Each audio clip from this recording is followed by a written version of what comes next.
We're following a major upset in President Trump's own backyard. Democrat Emily Gregory defeated her Republican opponent in a special election last night for a Florida state House seat. And that seat includes Trump's Mar-a-Lago, a district a Republican won by 19 points just 2 years ago. And joining us now is Democratic National Committee Chairman Ken Martin. Mr. Chairman, good to have you here. What do you make of these wins, and what does it say about the state of the party? Well, look, I mean, obviously, we're really excited for Representative-elect Gregory on her big win last night.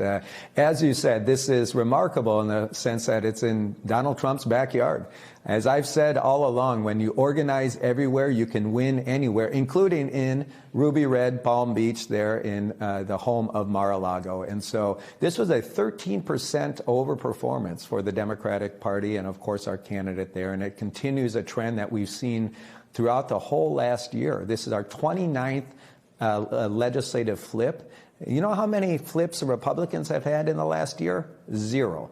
So as we continue to rack up wins, I think it bodes well for the Democratic Party for sure. We have a lot of wind at our back. We have positive momentum as we head into these final 223 days left. And again, it continues a slate of wins for the Democratic Party, where we've won over 90% of the elections on the ballot over the last year with a historic overperformance on average of about 14 percentage points. So is Florida back on your map now? I mean, Florida has a slew of elections this November, every House seat, a Senate seat, the 3 top jobs in state government. Of course, the Sunshine State has become more and more red over the past decade, particularly when you look at the presidential elections. But are yesterday's Democratic wins making you consider investing more in Florida now? Well, look, I've always said that we have to organize everywhere. We can't be a party that's just focused on a few battleground states at the expense of everywhere else. And of course, Florida is going to become even more important after the next reapportionment, where they will gain electoral votes. Population is shifting down to the south into places like Florida and Texas. And so we have to compete there. We have no other choice. And so we've got great candidates running for governor there. We've got great candidates running for the Senate and for congressional seats. We are bullish on our chances, given our historic overperformance and wins, that we can expand out the map into places like Florida and Texas and other parts of the country like Mississippi to actually start competing and doing well. So you mentioned it's not just Florida, and I'm thinking about the state seat in Texas that Democrats flipped big time just last month. What is the secret sauce? Has there been a through line in these elections? Yeah, the biggest through line is that our candidates are running for something.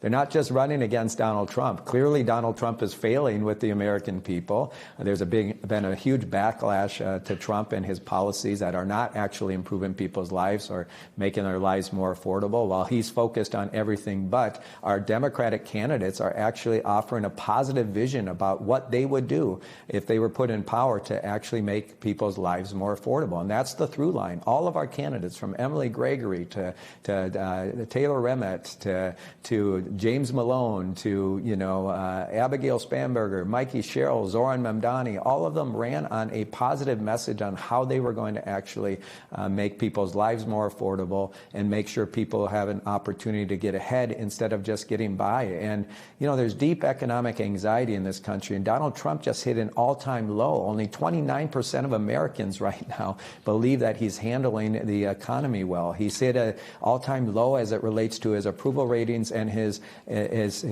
job approvals. The reality is he's the most unpopular president heading into his midterm election in the history of this country. And so there's no doubt there's been a backlash out there, but the through line has been that people are responding well to the Democrats' positive message about how we're going to improve their lives. And when you talk about the economy, I do want to ask you about fundraising. Of course, the Republican National Committee is sort of waving around how it's outraised the DNC by over $8 million last month. When it comes to cash on hand, the RNC has $109 million compared to the DNC's nearly $16 million. Democrats have more than $17 million in outstanding debt. You lead the party's fundraising efforts. Those numbers don't look good. What's going on?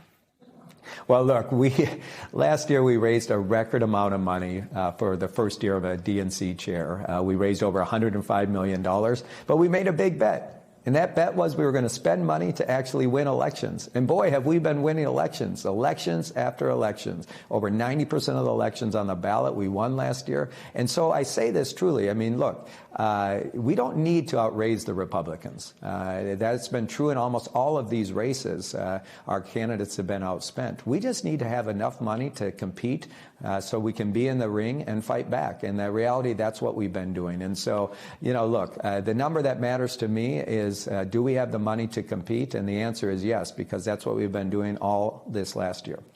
DNC Chairman Ken Martin, thank you for joining us. We appreciate your time.